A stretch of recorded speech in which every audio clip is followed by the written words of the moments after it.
السلام علیکم. Programme D چوک کے ساتھ میں نسیم صدیقی. آئے دن آپ لوگ دیکھتے رہتے ہیں کہ پولیٹیشنز کے بیان آتے رہتے ہیں, کبھی مقدمات کے بارے میں, کبھی احتساب عدالت کے بارے میں. ٹی وی میں بہت زیادہ پریس کانفرنسز ہوتی ہیں, ان کے جواب بھی دیے جاتے ہیں. لیکن اس ملک کا اصل مسئلہ کیا ہے؟ میرے خیال سے اس ملک کا اصل مسئلہ معیشت کی بحالی ہے. کیونکہ عوام کا اصل مسئلہ کیا ہے؟ عوام کا مسئلہ ہے دال, روٹی, روزمرہ کے کام, ان کے یوٹیلیٹی بلز, گیس کے بلز, ان کو سہولتیں فراہم کرنا. اور جب بھی الیکشن ہوتے ہیں, الیکشن سے پہلے تمام پولیٹیکل پارٹیز یہی وعدے عوام کے ساتھ کرتے ہیں کہ جب ہم حکومت میں آ جائیں گے تو ہم آ کے آپ کو غربت سے بھی نکالیں گے, نوکریاں بھی دیں گے, گھر بھی دیں گے. لیکن اینڈ میں آ کے ہوتا کیا ہے؟ آئی ایم ایف کے پاس جانا پڑتا ہے. کیوں جانا پڑتا ہے؟ آپ کو جو سرکاری ادارے ہیں ان کی نجکاری کیوں نہیں کر پاتے؟ ایکسپورٹس کیوں نہیں بڑھا پاتے؟ آپ ٹیکس کلیکشن کیوں نہیں زیادہ کر سکتے؟ تو میرے خیال سے اگر ان مسائل کے اوپر فوکس کیا جائے تو پاکستان کے حالات بھی بہتر ہو سکتے ہیں, اور جو ہمارے عام پبلک ہے ان کے حالات بھی بہتر ہو سکتے ہیں. اس طرح کے اور بہت سارے سوالات کے لیے آج اسٹوڈیو میں ہمیں جوائن کیا ہے سابق وفاقی وزیر خزانہ مفتاح اسماعیل صاحب نے. سر السلام علیکم. آپ کا بہت شکریہ. بہت شکریہ آپ کا. 2 سال بعد حکومت نے آئی ایم ایف کے ساتھ مذاکرات کر لیے اور پروگرام لے لیا ہے. یہ پروگرام آپ کیا سمجھتے ہیں پاکستان کے لیے بینیفیشل ہوگا؟ یہ کیری آن اس کو کر سکیں گے؟ کیا کہتے ہیں آپ؟ صدیق صاحب دیکھیں, یہ پروگرام ایک ضروری تھا حکومت کے پاس, اور پھر حکومت جب کووڈ کے پاس آیا اور پروگرام سسپینڈ ہو گیا تو حکومت نے جو پالیسیز کریں جس کے تحت آپ کی امپورٹس بہت بڑھ گئیں اور آپ کا کرنٹ اکاؤنٹ ڈیفیسٹ بہت بڑھ گیا, تو پھر ناگزیر ہو گیا آئی ایم ایف کے پاس جانا. آئی ایم ایف کے پروگرام سے دنیا کا کوئی بھی ملک امیر نہیں ہوا ہے, دنیا کا کوئی ملک ترقی نہیں کرا ہے اگر آپ آئی ایم ایف کے پروگرام پہ بار بار جاتے رہیں. کبھی نہ کبھی ہم کو آئی ایم ایف سے کنارہ کرنا پڑے گا اور اپنے پیروں پہ خود کھڑے ہو کے اپنی پالیسیز خود بنانی پڑے گی. وہی تمام جتنے ممالک امیر ہوئے ہیں انہوں نے یہی کیا ہے, ہم کو بھی یہ کرنا پڑے گا. تو یہ بتائیے کہ کس طرح اس سے جان چھڑائی جا سکتی ہے؟ کیا جس طرح موجودہ حکومتوں کہتی ہے کہ جو پچھلی حکومتیں تھیں انہوں نے اتنے قرض لیے کہ ہم مجبور ہیں آئی ایم ایف کے پاس جانے کے لیے؟ دیکھیں, یہ بات تو مناسب بھی نہیں ہے اور درست بھی نہیں ہے. سب سے زیادہ قرض بھی اس حکومت نے لیے ہیں. 65% سے زیادہ قرض جو 71 سال میں لیے گئے تھے وہ خان صاحب نے 3 سال میں لے لیے. قرض ہر حکومت نے لیے, لیکن جس سپیڈ سے اس نے بڑھائے, انہوں نے بڑھائے, اتنی اس کی کوئی مثال نہیں ہے. اور ظاہر ہے کہ جب آپ ادھر آتے ہیں تو آپ کو ایسٹس بنے ہوئے ہوتے ہیں, آپ کی دفاتر ہوتے ہیں, روڈز بنے ہوئے ہیں, تربیلا ڈیم بنا ہوا ہے, منگلا ڈیم بنا ہے, تو وہ مفت میں تو نہیں بنا ہے نا, فری میں تو نہیں بنا ہے, تو کسی نے لے کے پیسے بنائے. تو اگر آپ اس پہ قرض دے رہے ہیں تو اس میں کیا بڑی بات ہے؟ اس طرح آپ کہہ رہے ہیں کہ گاڑی آپ چلا رہے ہیں لیکن میں لیز کی پیمنٹ نہیں کروں گا. بھائی کیوں نہیں کرو گے لیز کی پیمنٹ؟ جب گاڑی چلا رہے ہو تو لیز کی پیمنٹ بھی کرو گے. تو یہ حکومت تو عجیب باتیں کرتی ہے. اس حکومت نے کوئی سنجیدگی سے کام نہیں کیا. ایک وجہ تو یہ ہے کہ یہ اپنے بہکائے میں خود آ گئے ہیں اور اپنی باتوں میں پھنس گئے. جو ہم نچکاری کرتے تھے تو اس کے خلاف اسد عمر صاحب بڑی باتیں کرتے تھے. خان صاحب کی ویک پریفرنس ہے. جب اسد عمر آئے فائنانس منسٹر تو انہوں نے کہا میں نچکاری نہیں کروں گا, میں ٹھیک کر دوں گا کمپنیوں کی. بسم اللہ. اس کے بعد حافظ شیخ ہے, اس نے کہا ہم ٹھیک نہیں کریں گے, ہم نچکاری کریں گے. پھر اب شوکت ترین صاحب آئے, انہوں نے کہا نہیں ہم نچکاری نہیں کریں گے, ہم ٹھیک کریں گے. تو یہ پالیسیز وفاقی وزیر چینج کرتے رہتے ہیں, خان صاحب اس میں حامی بھرتے رہتے ہیں. کہیں نہ کہیں ایک آپ کو یکسوئی سے ایک پالیسی کرنی پڑے گی. اور اب معیشت کا حال اس طریقے سے برا ہو گیا ہے کہ میں سمجھتا ہوں کہ not just P T I and not just all politicians but سارے اسٹیک ہولڈرز پاکستان کے ہیں, جس میں آپ لوگ میڈیا والے شامل ہیں, ہم سیاستدان شامل ہیں, بزنس مین شامل ہیں, جوڈیشری شامل ہے, آرم فورسز شامل ہیں. سب بیٹھیں اور ڈیسائیڈ کریں کہ بھائی معیشت کس طرف جا رہی ہے, اس کو کس طرح صحیح کریں. اچھا مفتاح اسماعیل صاحب, آپ نے نجکاری کا ذکر کیا. یہ سرکاری اداروں کی جو نجکاری ہے بڑی امپورٹنٹ چیز ہے. یہ پیپلز پارٹی دور میں بھی نہیں ہو سکی تھی, انہوں نے بھی کوشش کی, آپ کے دور میں بھی کوشش کی گئی, اس دور میں بھی کوشش ہو رہی ہے, لیکن اس کو کیوں نہیں کر پاتے؟ سر ہمارے دور میں تو اس لیے جب ہم نے پی آئی اے کی کوشش کری تھی 2 لوگ جام بحق ہو گئے تھے. آپ کو پتا یونین کا بڑا وہ پریشر تھا, پائلٹ یونین وغیرہ کا, اور جتنی بھی پیپلز پارٹی تھی اور پی ٹی آئی تھی انہوں نے ساتھ دیا کہ نشکاری کے خلاف آواز اٹھائی. ان کے دور میں سچی بات ہے کہ جب سے محمد میاں سمرو صاحب کو انہوں نے بٹھایا ہے, اس کا مطلب ہے کہ وہ سیریس تو نہیں ہے نشکاری کے لیے, کوئی ایفرٹ تو نہیں کر رہے. اوپر سے آپ کی نیب ہے, تو میں سمرو صاحب کو بھی بلیم نہیں کر سکتا ہوں کہ وہ کس طرح کوئی چیز پہ کاغذ پہ آپ سائن کریں گے, آپ کو دوسرے دن نیب کے پاس دینی پڑے گی. یہ آج کل جو پیپلز پارٹی پی ٹی آئی کے جو نئے وزیر ہیں جن کو سمجھ نہیں ہے, وہ یہ سمجھتے ہیں کہ وہ زندگی بھر پاور میں رہیں گے, لیکن محمد میاں سمرو جیسے منجھے ہوئے لوگوں کو تو پتہ ہے کہ کبھی یہ وقت حالات بدل جاتے ہیں. آج اگر نیب کے ہم زد میں آئیں تو کل وہ بھی آئیں گے. تو آپ اس قسم کے قوانین ہیں کہ سیاستدان مجبور ہے. LNG کے جو 2 پاور پلانٹس ہیں ان کی بھی نجکاری نہیں ہو سکی.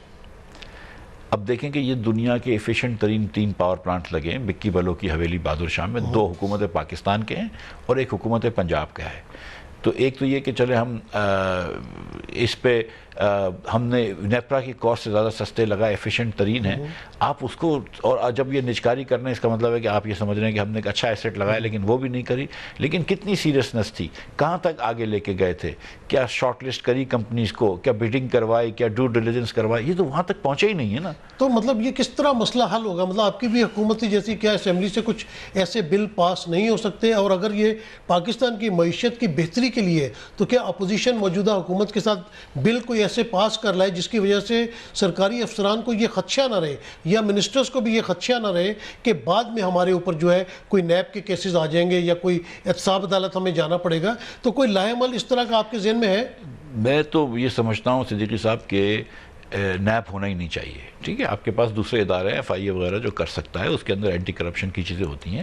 دوسرا یہ کہ آپ کوئی اچھی سی کمیٹی بنی ہوئی ہوتی ہیں. یہ سب 22 گریڈ کے جو سرکاری افسر ہوتے ہیں، سفید بال ہو گئے ہوتے ہیں یہ کام کرتے ہوئے، یہ چوری تھوڑی کر رہے ہیں. مطلب یہ سب ہر آدمی کو آپ، عمران خان صاحب خاص طور پہ ہر آدمی کو آپ چور کہہ دیتے ہیں تو یہ کہنا تو بڑا آسان ہے، لیکن یہ چوری تھوڑی کر رہے ہیں.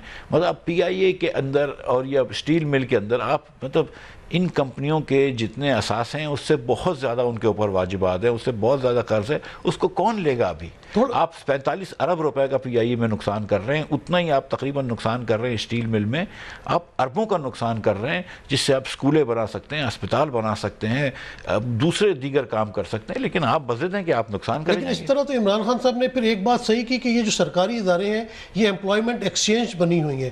آپ ذرا عوام کی آسانی کے لیے بتائیے کہ اسٹیل مل میں اگر زیادہ بھرتی ہیں تو کس نے کی ہیں وہاں پہ؟ PIA میں زیادہ بھرتیاں، ریلوے میں زیادہ بھرتیاں، جو بھی اس طرح کے سرکاری ادارے ہیں وہ تو وہاں پہ تو بھرتیاں ہی بھرتیاں اور کام کوئی رزلٹ سامنے نہیں آ رہا. دیکھیے گزارش یہ ہے کہ اسٹیل مل میں مثال کے طور پر پیپلز پارٹی نے بڑی بھرتیاں کری تھی، PIA کے اندر بھی پیپلز پارٹی نے بھرتیاں کری تھی. ہمارے زمانے میں تو ہم نے بھرتی بین رکھی تھی، لیکن وہ پاکستانیوں کو ہی نوکری دی تھی نا. مطلب کسی غیر ملکی شہری کو تو نوکریاں نہیں دی تھی. اب آپ نے ان کو 5-6 سال سے اسٹیل مل بند ہے، ایک اچھا وقفہ ہو گیا ہے، آپ ان کو کہیں کہ یار یہ 2-3 سال کی اور تنخواہ لو اور آپ جا کے نوکری ڈھونڈ لو. PIA کے اندر آپ نوکری نکالنے کی کون بات کر رہا ہے؟ آپ پرائیویٹائز کر دیں، بولیں کہ یار آپ جس کمپنی کو آپ پرائیویٹائز کریں گے، جب میاں نواز شریف نے 1990 کی دہائی میں بینک وغیرہ کو پرائیویٹائز کیا تھا تو کوئی بندہ نکالا نہیں گیا تھا. آپ نے کہا کہ ان کو آپ کو رکھنا ضروری ہے، ماں سوائے ان کے کہ آپ گولڈن ہینڈ شیک دے دیں، والنٹریلی ریٹائرمنٹ اسکیم. میرے خیال سے PIA میں تو بھی اس قسم کی اسکیم چلی ہے، PIA میں گولڈن شیک ہینڈ دیا گیا یہ کرتے ہیں اور وہ پرائیویٹ. لیکن میں آپ کو بتاؤں ہماری کوشش یہ نہیں ہونی چاہیے اور بالکل یہ نہیں ہے کسی بھی حکومت کی میرے خیال سے کہ امپلائمنٹ کم ہو جائے. ہم تو PIA کو اس لیے پرائیویٹائز کر رہے ہیں کہ اللہ کرے وہ 20 جہاز سے 200 جہاز پہ آئے اور اگر آج 16,000 لوگ ہیں تو کل 1,60,000 لوگ وہ رکھے. ہم تو چاہ رہے ہیں کہ امپلائمنٹ بڑھے. مطلب یہ تھوڑی ہم اس جو ہمارے پائلٹس ان کو جہاز اڑانے تو آتا ہے مطلب، لیکن ان پائلٹس کو تو بین کروا دیا. ہماری تو یورپ میں فلائٹس ہی نہیں جا رہی، تو PIA کا بزنس کہاں سے بڑھے گا؟ ایک پائلٹس کو آپ نے انکمپیٹنٹ کہہ دیا، ان کو کہہ دیا کہ ان کو کام نہیں آتا، لیکن سچی بات یہ کہ آپ کے مشیر کو کام نہیں آتا ہے غلام سرور صاحب کو. اگر ایک وہ آدمی آپ نے کمپیٹنٹ رکھا ہوتا تو آج PIA کے جہاز جو ہیں وہ یورپ جا رہے ہوتے.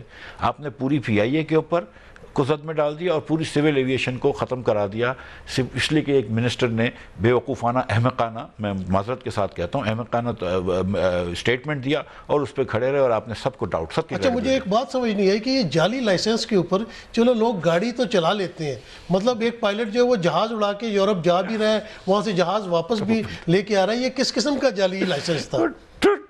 777 اڑا رہے ہیں، بڑے بڑے جہاز اڑا رہے ہیں. خیر اب کیا بول سکتا ہے آدمی. دیکھیں جو فنڈامنٹل مسئلہ ہے جس سے آپ شروع کرے تھے بات میں، جو پاکستان کا مسئلہ وہ ہے یہ ہے کہ ہم گروتھ لے آتے ہیں. جی 5-6% گروتھ پاکستان کے اندر آ جاتی ہے. مشرف صاحب کے زمانے میں بھی آ گئی تھی، ہمارے زمانے میں بھی آ گئی تھی. پیپلز پارٹی میں نہیں آئی، ان کے یہاں نہیں آئی، لیکن ہمارے یہاں آ گئی تھی.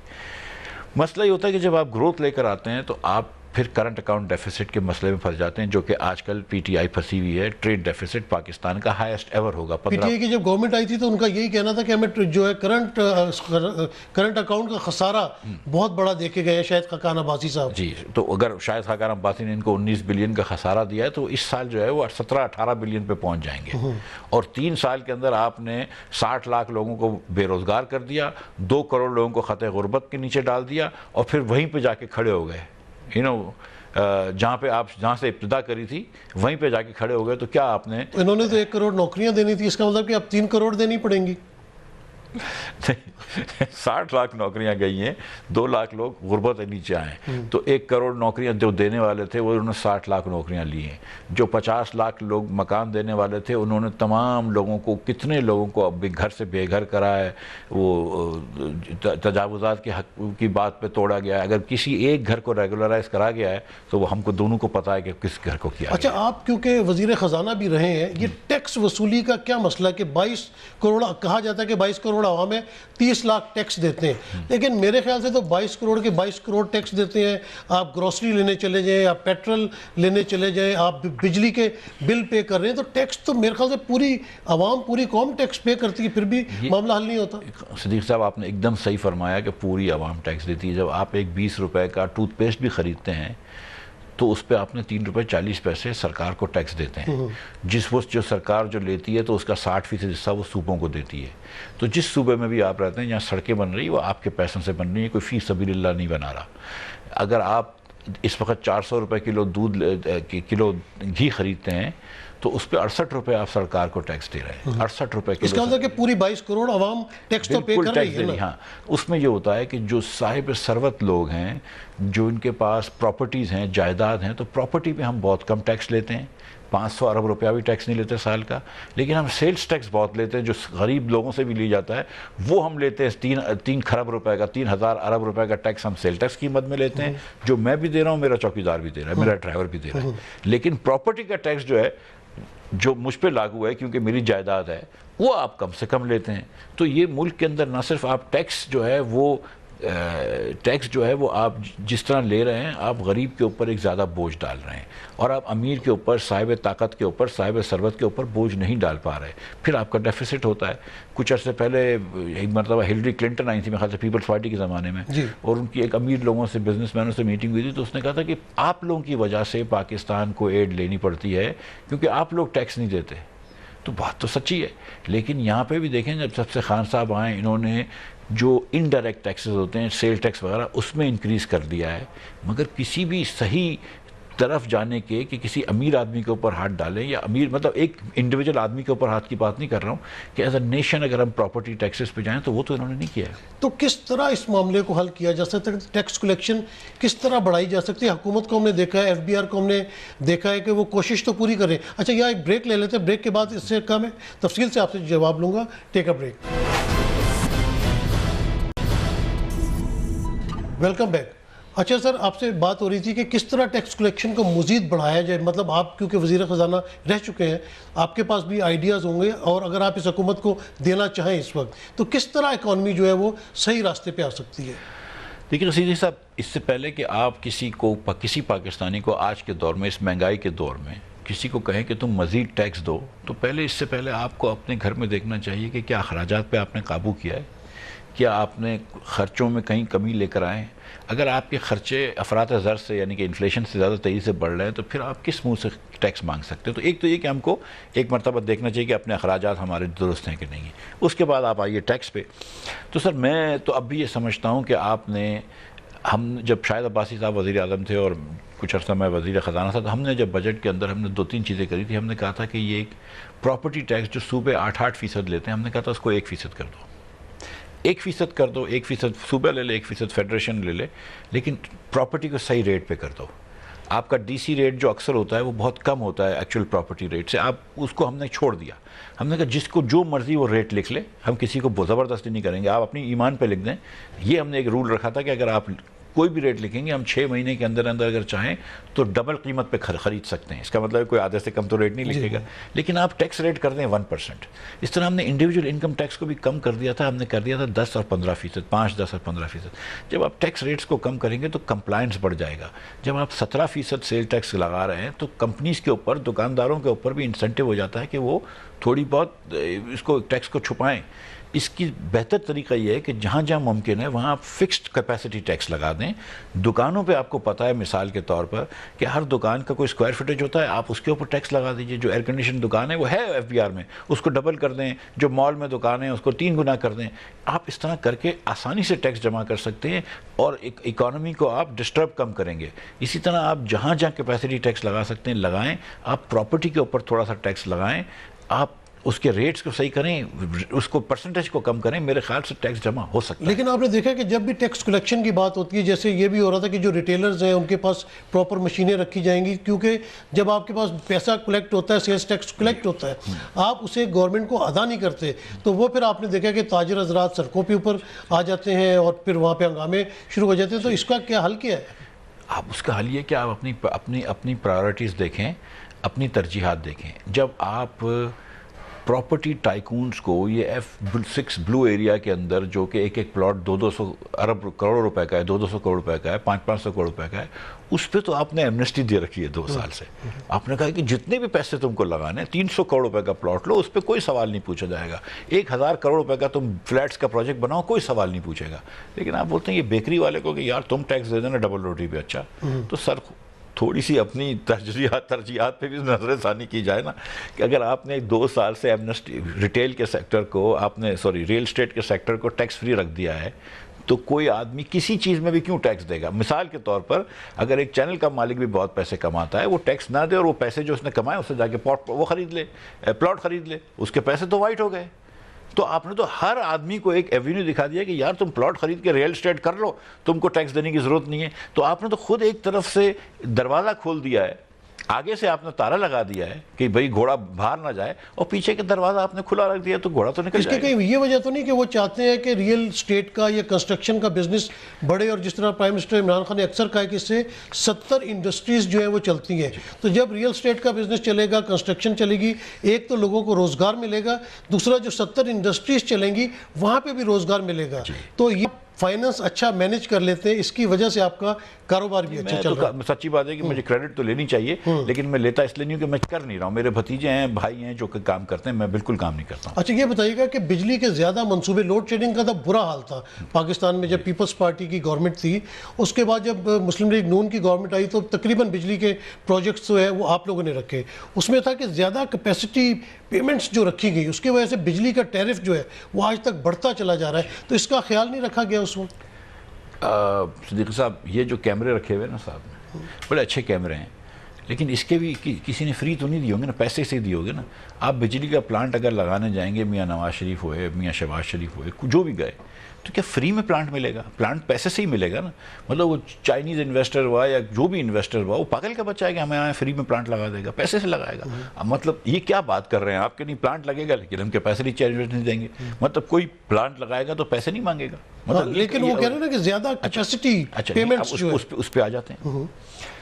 کیپیسٹی پیمنٹ تو دیکھیں نا, ایک بھی پلانٹ ایسا نہیں ہے جو بکی بلو کی حویلی بہادر شاہ کا پلانٹ ہے, 62% ایفیشنسی کا ہے. نیپرا نے جو کاسٹ دی ہوئی تھی اس سے سستا ہے, $1.5 لاکھ پر میگا واٹ.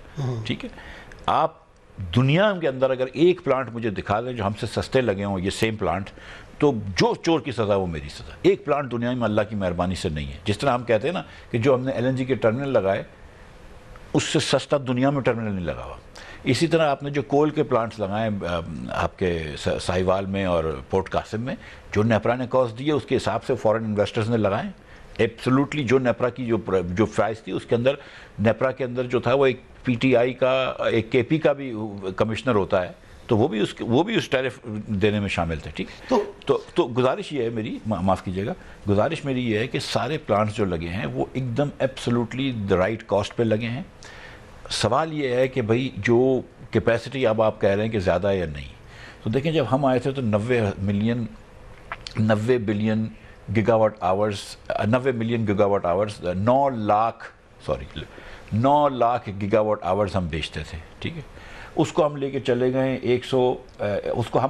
گئے 138 ملین کلو واٹ آورز یا 138,000 گیگا واٹ آورز. یہ لے کے گئے صرف 1,43,000 گیگا واٹ آورز پہ. ہماری کیپیسٹی اس وقت ہے 2,20,000 گیگا واٹ آورز کی, یہ بیچ رہے ہیں 1,43,000. جو مقصد ہے اس وقت کرنے کو چاہیے وہ یہ کہ پرائس کم کر دو اور ڈیمانڈ زیادہ ہے, ڈیمانڈ کو بڑھاؤ تاکہ وہ آپ زیادہ بیچ سکیں. آپ کا اگر مشین آدھا وقت بند رہے گا, جو اس وقت ہے آدھا وقت مشین بند رہے گا یا 1/3 مشین بند رہے گا, تو آپ کو وارے میں نہیں آئے گا. آپ اس کو سستا کر دیں, آپ کا مال زیادہ بک جائے گا, مسئلہ ختم ہو جائے گا. تو یہ الٹی گنگا چل رہی ہے, کیونکہ یہاں پہ کوئی بزنس نہیں سمجھتا ہے. یہاں پہ تو یہ سیریسلی مطلب جو کل ان کے جو بیسٹ وزیر ہیں مراد سعید صاحب, جس کے بارے میں شہزاد اکبر صاحب بھی نہیں بتا سکے کہ کیوں ان کو انعام ملا ہے, لیکن انعام ملا ہے ان کو. اب ان جیسے لوگوں کو آپ نے وزیر بنا کے رکھا, ان کو کیا سمجھ ہے کاروبار کی کہ یار آپ کا اتنا دنیا کا ایفیشینٹ ترین پلانٹ ہے, آپ اس کو چلا نہیں رہے اور آپ رو رہے ہیں کہ بھائی مجھے فکس دینی پڑے گی پیمنٹ. تو آپ کے پاس ایک بہترین آپ نے گاڑی لیز کر رکھی ہے, اگر میں ایگزامپل دوں, لیکن اگر آپ گاڑی سمجھ لیجیے کرائے کے دینے کے لیے, لیکن اگر آپ اس کو ٹیکسی کی طرح نہیں چلا رہے تو پھر آپ کو کیسے وارے میں آئے گا؟ وہ تو کہتے ہیں نا جس طرح میٹرو پروجیکٹس آپ نے لگایا وہاں سے ارننگ جو ہے 25 لاکھ روپے آ رہی ہے اور پیمنٹس آپ کو 3 کروڑ کی کرنی پڑ رہی ہے. تو ایل این جی میں بھی وہ کہتے ہیں کہ مہنگی ایل این جی لی, اور آپ نے دیکھا کہ آپ کے زمانے کے جو وزیر اعظم تھے شاہد خاقان عباسی صاحب, وہ بیچارے روزانہ احتساب عدالتوں کا چکر لگا رہے ہوتے ہیں. جی اب اس میں گزارش کرتا ہوں, دیکھیں اگر یہ ہم بجلی بیچتے ہیں پاکستان میں صنعت کو اور بجلی بیچتے ہیں پاکستان میں گھریلو صارفین کو. جو گھریلو صارفین ہوتے ہیں وہ گرمیوں میں ایئر کنڈیشن لگاتے ہیں اور سردیوں میں نہیں لگاتے, تو گرمیوں میں ان کے پاس جو بجلی ہے اس کے بل ان کے ڈبل ہوتے ہیں, لیکن ان کی کھپت بھی ڈبل ہوتی ہے. سردیوں میں ان کی کھپت بہت کم ہو جاتی ہے, لیکن آپ تو گرمی کے حساب سے پلانٹ لگاتے ہیں. اسی طرح آپ کی صنعت ہے, لیکن صنعت آپ کی سارا سال برابر ہوتی ہے, آپ صنعت کو بجلی بیچتے ہی نہیں ہیں. اچھا, صنعت کو جب آپ بجلی بیچتے ہیں جس B1 B2 اس پہ ٹرانسمیشن پہ, تو آپ کی ڈسٹریبیوشن لاسز بھی کم ہوتی ہے. تو طریقہ یہ ہے کہ بھائی 12 13 14 روپے کی بجلی کر دو اور صنعت کو بیچنا شروع کر دو, سارے مسئلے ختم ہو جائیں گے. لیکن دیکھیں یہ سمجھ نہیں ہے ان کو.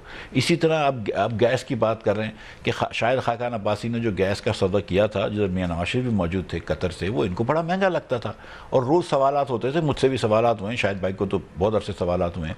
اب مجھے بتائیے کہ آج وہ سودا آپ کو پاکستان اگر اس وقت بچا ہوا ہے کسی بحران سے, بہت ہی زیادہ کلیدی بحران سے, تو وہ اس نواز شریف کیے ہوئے سودے ہیں جس کی وجہ سے آپ کو 7 کارگوز مل رہے ہیں LNG کے, جس کی وجہ سے تھوڑی بہت گیس آ رہی ہے.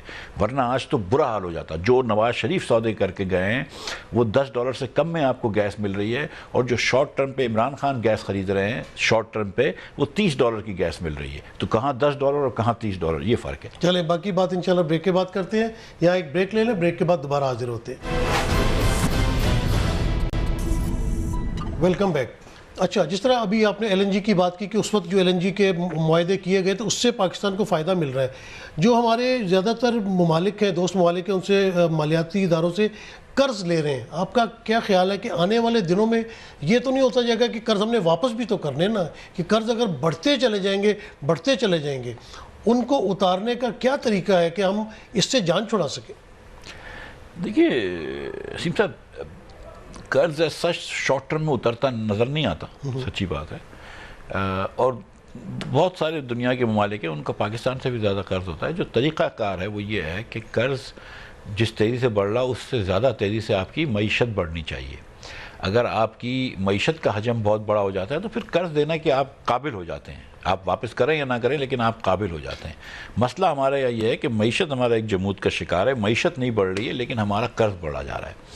جب آپ معیشت کو بڑھا لیں, مثال کے طور پر جب ہم لوگ آئے تھے تو ہمارا قرض جو تھا وہ ہم نے جو بڑھایا تھا جس پروپورشن سے, اس سے بہت زیادہ پروپورشن سے ہم نے ٹیکس کلیکشن بڑھا لی تھی, اس سے زیادہ پروپورشن سے ہم نے GDP بڑھا لی تھی. تو وہ کرنا چاہیے آپ کو کہ آپ اپنی GDP بڑھا لیں, اپنی انکم بڑھا لیں, تاکہ قرض جو بھی ہو وہ آپ کو اس کی ادائیگی آپ کے لیے مشکل نہ ہو. اچھا, حکومت نے سکوک بانڈز بھی جاری کیے ہیں لیکن ان کا شرح منافع زیادہ ہے, تو آپ کیا سمجھتے ہیں کہ یہ پالیسی ان کی درست ہے یا درست نہیں ہے؟ دیکھیے 2 باتیں ہیں کہ 8% پہ وہ کر کے آئے تھے, بیچ کے آئے ہیں. جو ہم نے آخری مسلم لیگ نون نے بانڈ بیچا تھا 5 سال کا, انہوں نے بھی 5 سال کا بیچا, 8% میں وہ 5.5% کا تھا. تو فرق نظر آ گیا آپ کو 2.5% کا. دوسری گزارش یہ ہے کہ جس دن یہ بانڈ بکا ہے اس کے اسی ہفتے جو بانڈ کا ریٹ تھا وہ دنیا بھر کے اندر وہ 103 ہو گیا. $100 کا بانڈ $103 کا ہو گیا, $100 کا بانڈ. اس کا مطلب یہ ہے کہ انٹرنیشنل انویسٹر سمجھ رہے ہیں کہ حکومت پاکستان نے جتنا سود کا شرح ہونی چاہیے تھی اس سے زیادہ دی ہے، 1% زیادہ شرح دے کے آئی ہے. تو میرے خیال سے تھوڑی سی مس مینجمنٹ تھی ادھر. اگر یہ تھوڑی سی اور کینلی، تھوڑی سی ہوشیاری کے ساتھ اگر بیٹھ جاتے، کیونکہ یہ رات میں پاکستان میں رات ہوتی ہے، ادھر دن ہوتا ہے. اگر وزیر اعظم بھی، جب میں گیا تھا تو وزیر اعظم صاحب ہماری یہاں پہ رات جاگ رہے تھے، میاں نواز شریف اور میاں اور اسحاق ڈار صاحب بھی بڑا کلوز کوآرڈینیٹ کرتے تھے. اگر یہ کر لیتے تو شاید 1% کم ہو جاتا.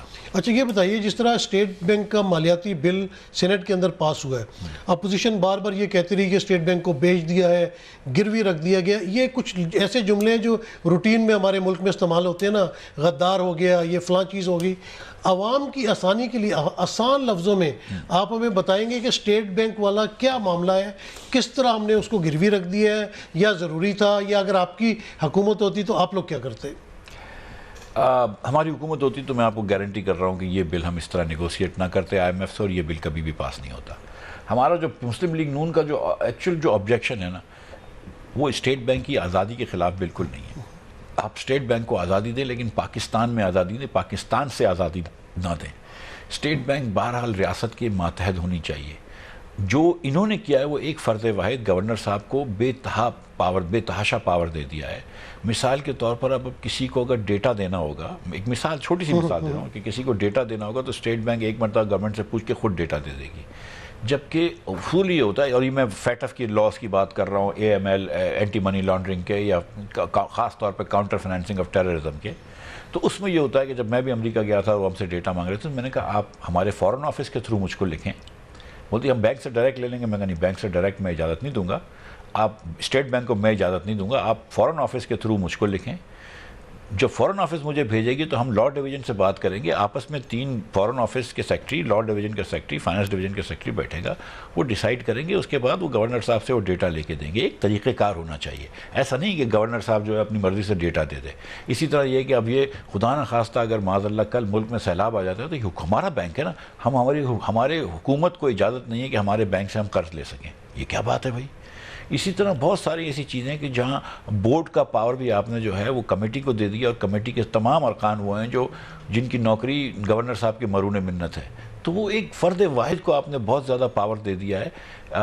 تو یہ میرے خیال سے مناسب نہیں ہے. مسلم لیگ نون کی حکومت آئے گی، ہم ریکارڈ میں انشاءاللہ کہ اس میں سے اچھا، مسلم لیگ نون کی حکومت آئے گی. ابھی منی لانڈرنگ کا بھی ذکر ہوا. شہباز شریف صاحب اور حمزہ شہباز پر 18 فروری کو فرد جرم عائد ہونے جا رہا ہے. آپ دیکھیں کہ نواز شریف صاحب جو آپ کے لیڈر ہیں وہ ملک سے باہر ہیں. مریم نواز کے اوپر بھی نااہلی ہے، اور ان کا معاملہ چل رہا ہے، ان کی جو سزا کا ہے. تو آپ کس طرح دیکھ رہے ہیں کہ مسلم لیگ آنے والے دنوں میں کچھ مزید پریشانیوں میں گرتی چلی جائے گی؟